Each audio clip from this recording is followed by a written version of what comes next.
Hello everybody and welcome to the channel Question Everything. I want to preface this video with a little bit of background about why I started this channel. I've always been interested in history and I've always been very curious. This curiosity has driven me from a young age to seek out alternate sources and try to piece together the story of our world.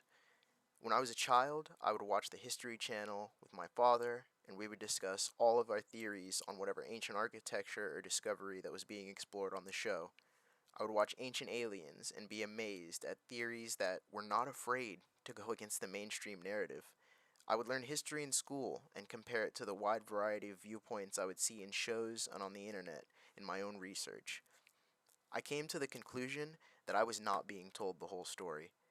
As I got older, I would soon realize that not everyone shared my hunger for answers. This video is going to be a quick rundown on what many people would call the rabbit hole, and I'm going to talk about many different topics on a surface level to try and illustrate to you how many things we have been told and do not really question.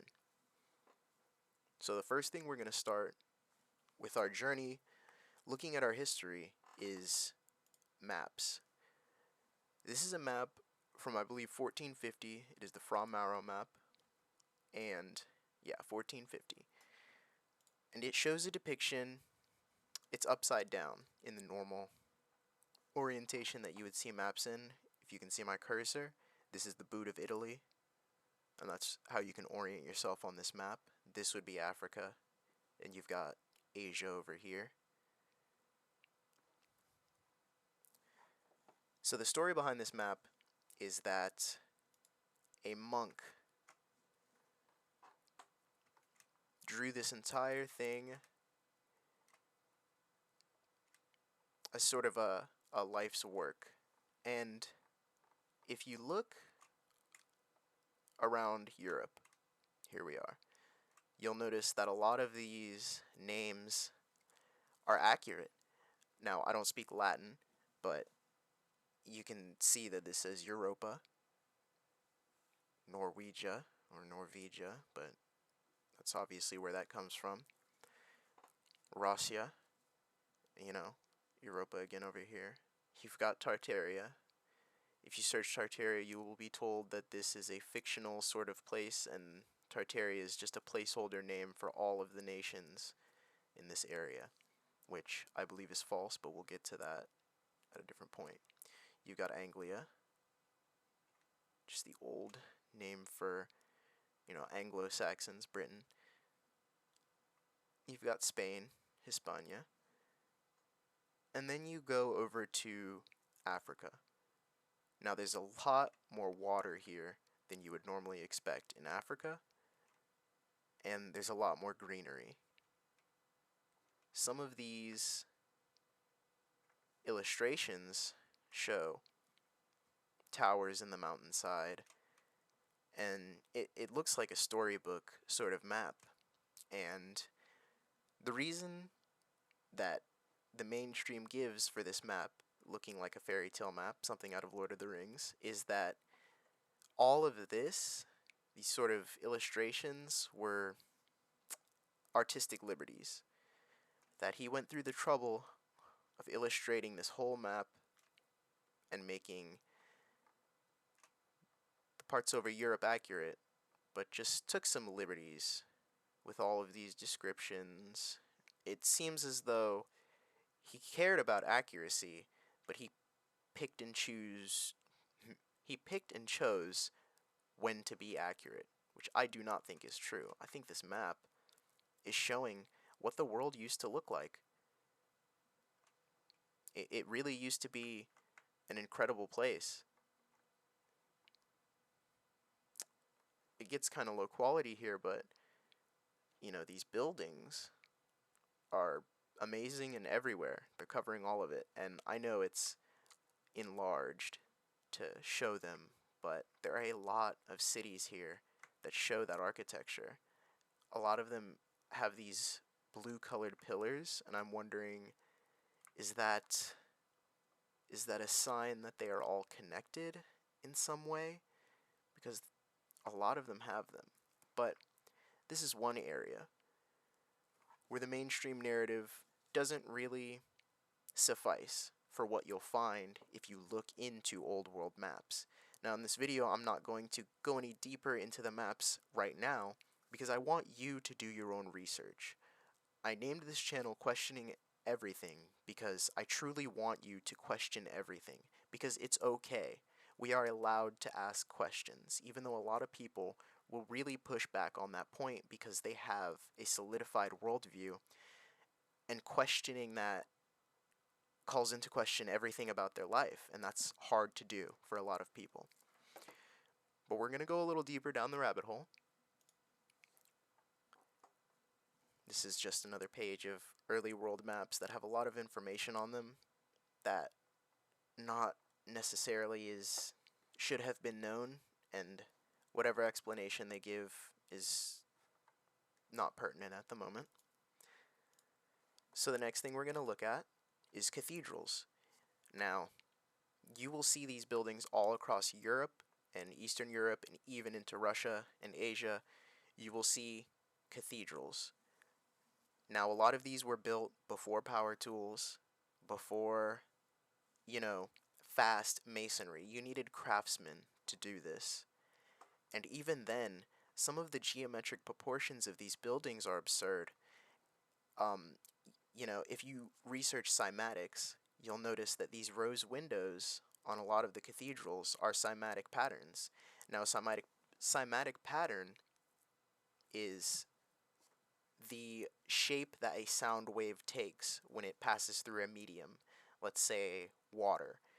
If you put a certain vibration through water, it will make a shape.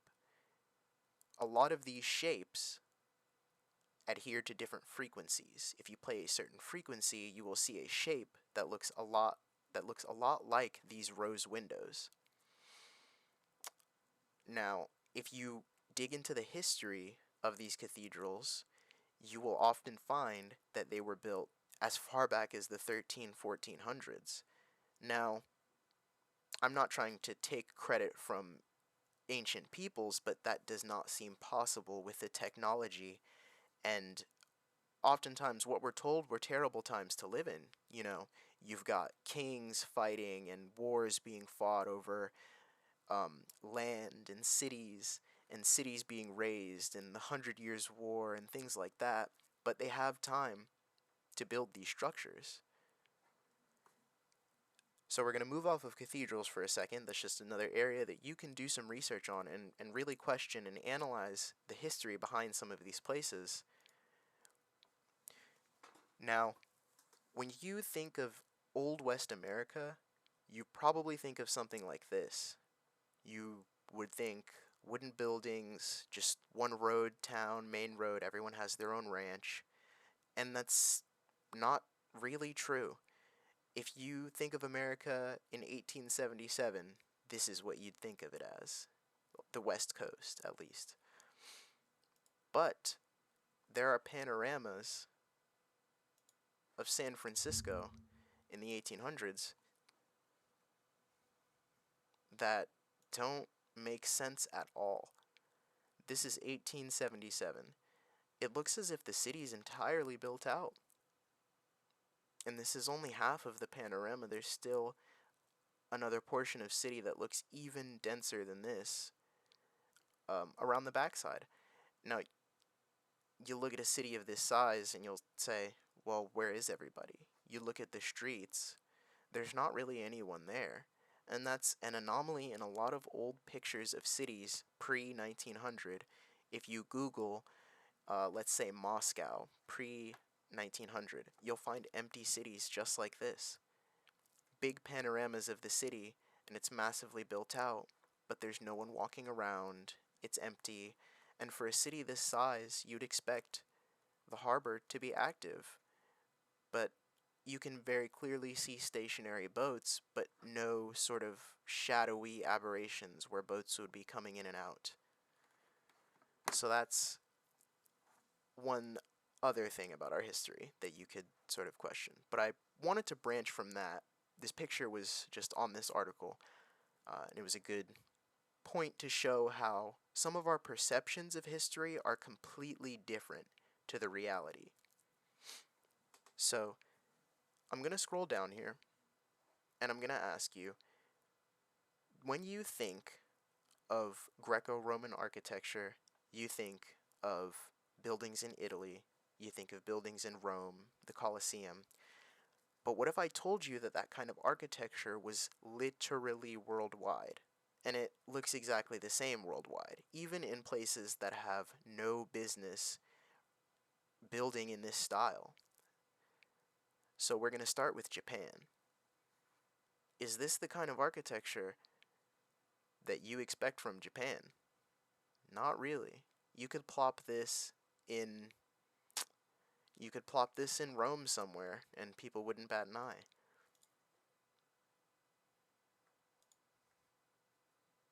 Here you've got another one. There are a lot of them in Japan. You've got them in Taiwan. Same column style, domes. And it's so consistent that some questions really need to be asked here.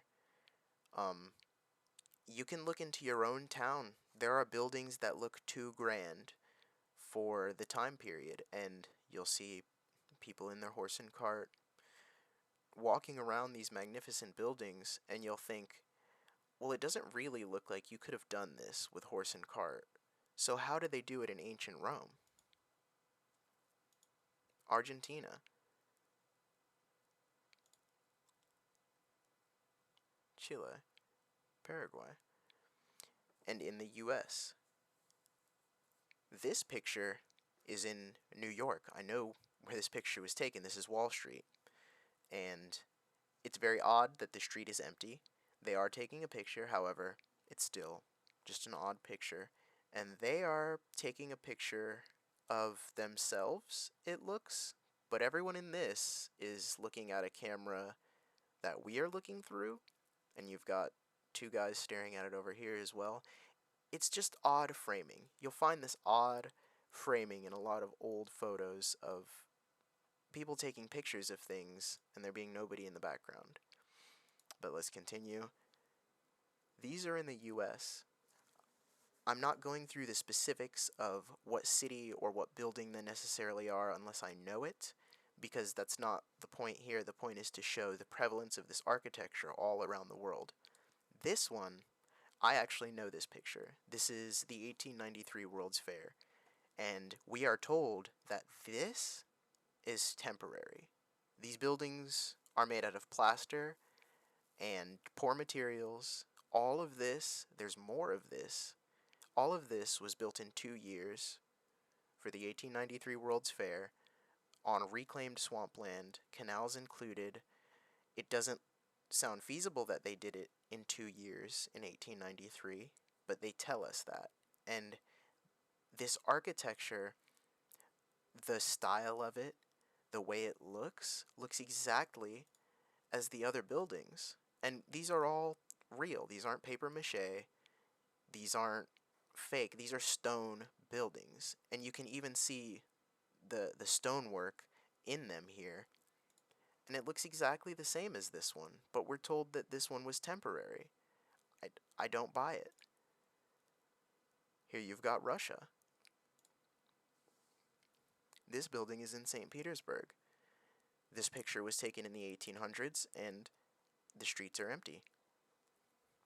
St. Petersburg and Moscow are two cities that you can find a lot of empty pictures, but still this architecture stands. Iran. Oh, couldn't be loaded, okay. Poland. Vietnam. I mean, really? This is what we expect from Vietnam? And you've obviously got the sunken windows. That's another core sort of piece of the puzzle that you can look for, because in a lot of places, these below ground basement quote unquote windows are in swampland where it would flood. Pakistan. Never before doing this sort of research would I have guessed that Pakistan had buildings like this. Never before doing my research, would I have guessed that India had buildings that had ancient Roman columns and porticos and spires? Their architecture is supposed to be different, right? It's supposed to look like the Taj Mahal. It's supposed to be more flowy, but we see the same architecture. South Africa, it's exactly the same. And you've got the below ground windows that have been cut off halfway,